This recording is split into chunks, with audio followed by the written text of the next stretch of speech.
Musungwa ofira mujeri kuchikurubi inova iri nhau yatenderedzwa munyika yeZimbabwe mushure mekunge potaurika mashoko mazhinji.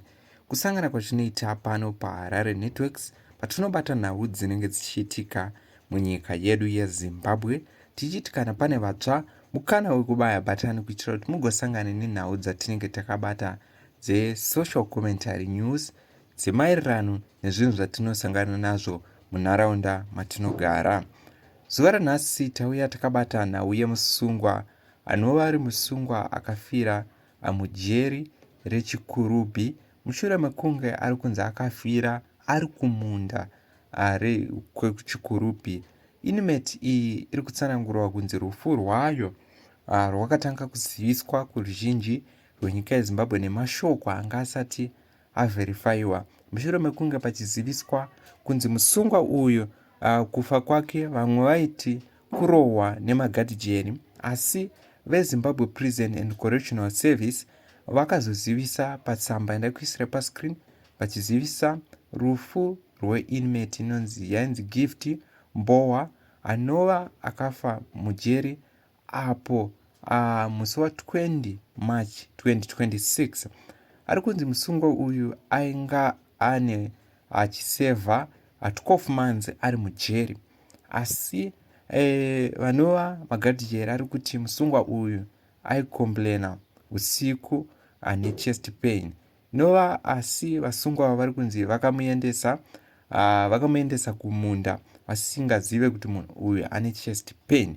Asi mashoko aitenderedzwa muruzhinji, vamwe vaitaurawo vachiti kune vakabudisa information vanova vekuZimbabwe Prison and Correctional Service vachiti musungwa uyu chimwe chakamukonzeresa rufu kurohwa nekubatwa zvakaomarara muusungwa. Inova iri nhau yayo ichijekeswa ichibudiswa neZimbabwe Prison and Correctional Service ichiti rufu rwemurume uyu harunei nekurohwa, harunei nemashoko ari kutaurwa. Aiva ari munhu aidzimbikana nemira asi akazofira ari kumunda wechikurubi apo pachikurubi farm prison. According to news, the Zimbabwe Prison and Correctional Service has confirmed the death of an inmate, Gift Mbowa, at Chikurubi Farm Prison in early hours of 20 March 2026, an incident that has drawn public attention and raised important questions about inmate welfare and institutional accountability.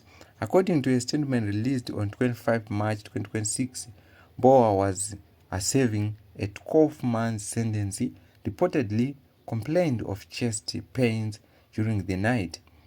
Authorities say he was later found unresponsive in his cell around 3 a.m.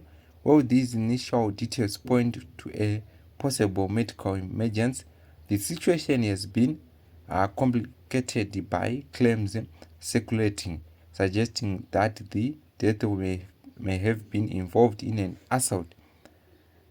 Zimbabwe Prisoner and Correctional Service has acknowledged these reports and emphasized that such allegations are being taken seriously. The service confirmed that a full and independent investigation is now underway to establish the exact circumstances surrounding the incident. This step is critical not only for uncovering the truth but also for maintaining public confidence in the correctional system. In its statement, Zimbabwe Prison and Correctional Service reaffirming its commitment to uphold human rights and maintenance professionalism among its officers and ensuring the safety of all inmates, and the institution also made it clear that any conduct found to fall short of these standards will be addressed in line with the law. Ndozvinhu zviri kubuda, ndo mashoko ari kubuda pamusoro penhau yemurume uyu.